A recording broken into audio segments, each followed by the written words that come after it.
Hey guys, it's your best fight friends. I'm Kelsey. That's Rachel. There was a full day of boxing on, and we're going to work our way most recent backwards. Okay. Let's talk about, and it's actually the thing I'm most excited about, is Vergil Ortiz versus Maurice Hooker. Because that was a great back and forth fight until it kind of suddenly ended. Because Maurice Hooker got injured. His hand got injured, but he was also, he was also getting pummeled. He got knocked down. Yeah, if they were on scales, I'd say, Ortiz was kind of winning the battle, overall. But I really like Vergil Ortiz. Now, I was telling you that he got hit a lot in this fight. Now, that might be something he needs to improve on, but it also might be more that it was his opponent was Maurice Hooker with these crazy long arms. He's got go gadget arms. He's like go gadget arm. He's like. And Ortiz has got to get hit to get inside. I thought it was a great fight. I think Vergil Ortiz is going straight to the top. He looks like a great fighter. I think he does get hit a lot, but I think it's because of his aggressive style. He comes forward. He's got his high guard up, and he thinks that he can punch you when he gets there, and he does. I think this was a great fight. I love both fighters. Mighty Mo Hooker, man, he put in a heck of an effort in this fight, and he was landing some. Both of these guys were throwing bombs and landing bombs and high level stuff. This wasn't like a lower level Palooka fight. These were two elite. Mo Hooker had won a world title at 140 pounds, right? Mm-hmm. And then he was moving up here to 147. This featured, I think, just two excellent fighters. I love both of them, and I'm really, really glad that fight happened. What a great fight. Yes, and now on the other, we had another fight on the DAZN card, and that was seeing the return of Estrada. Seniesa Super Bad Estrada? She won her first, I think she won the world title tonight. Yes, she did. She won a world title tonight. You might remember her because she also holds another title in behind getting the fastest knockout in history, label, whatever you want to call it.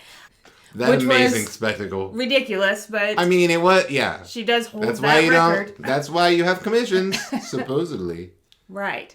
But Estrada looked really great. This was at she's, I guess, dropped down in weight, and she seems really happy where she's at. So it was nice because both women, she stopped somebody who hadn't been stopped in years. It was a formidable opponent. And so I like seeing both these women in the ring because they both had skill, and I like the way that they fight. And we even got a knockdown this fight, which you don't often see at these lower weight classes. Yeah, her opponent, Annabelle Ortiz. And you're right, I think both of the fighters were excellent. Annabelle Ortiz was the champion, I guess, headed into this fight. And she was a quality fighter too. You know what I thought immediately after the fight? Well, two things. First of all, Seniesa was asked about Marlon Esparza, and Seniesa called Marlon irrelevant. I was like, that's harsh. And then secondly, and it's probably not true, also, Marlon's one of the name brands in women's boxing. However, I also thought, now that she won, she's a minimum weight. Does she have to fight Katie now? Because don't we do that? We ask women boxers when they win titles, we're like, well, now you got to fight somebody 6 weight classes above you, right? Yeah. So that's what I thought. So I hope that we keep getting fights, we keep watching her fight, and I think that Seniesa Estrada is a really excellent fighter.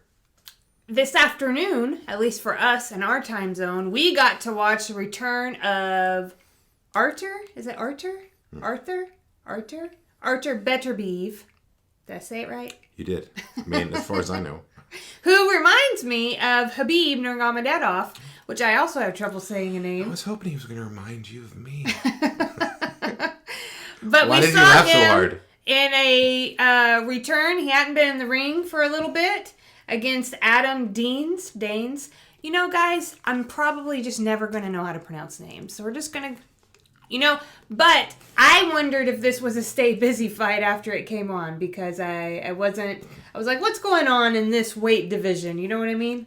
Yeah, you better, if you don't believe in Beterbiev, you better start because Artur Beterbiev is a unified world champion. He's also a lineal champion at 175. Artur Beterbiev is the reason why Sergey Kovalev stopped being an amateur in Russia because he couldn't beat this guy. That's how good this guy was.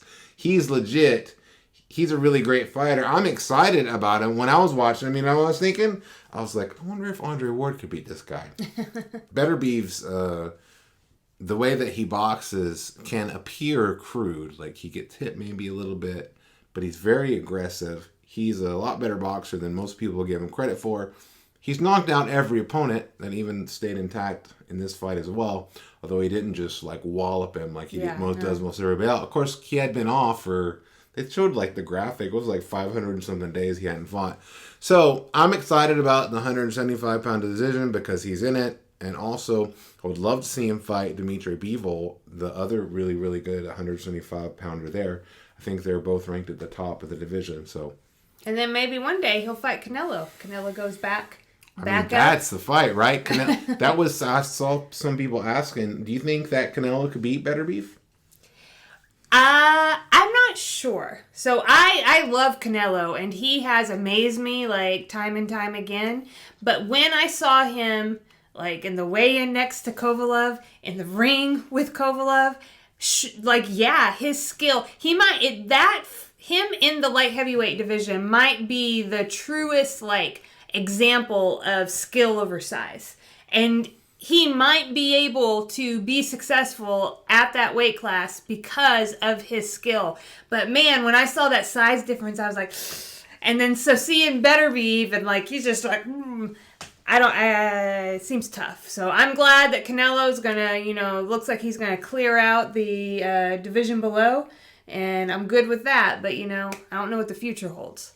My favorite thing also about the Beterbiev fight was when they showed that interview with him. Mark Kriegel interviewed him and GSP with the MMA legend. And they played this, or like, here's this special little thing. Anyway, it was pretty exciting. And then GSP talks about, like, maybe he's going to come back and fight. But anyway, it's from last year, ESPN. Like, they didn't put that this is from last year. When I was looking up information about it, I found the same thing on YouTube. I'm just saying, just introduce it from a year ago, bruh.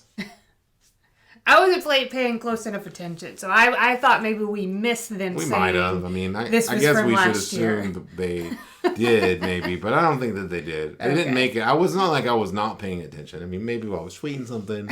Maybe I was looking outside. I don't know. I also have to push back on something else. You said that Kovalev turned pro because of Beterbiev. Like, is that just something people, like, they've made up that story, or is that, like, it's accurate? Legit, Rachel. It's according to my sources, it's the most legit. I have my ear very close to the ground, very, very close to the ground, to the Russian amateur boxing scene from about 20 years ago. And yeah, my sources, now they won't go on record, but my sources tell me that is the truth. All right. Do you know what else is the truth, Rachel? Is it Real Talk with Kelsey and Rachel? Is that we used to do a lot more of these things where we ask questions, and the answer is like, comment, and subscribe. We haven't done it in a while, and I wonder why that is. Well, we're getting the hang of things because we've made some changes. And so we're getting the hang of things. But hey, you're still our best fight friends like you've always been. And thanks for tuning in. And we will see you next time.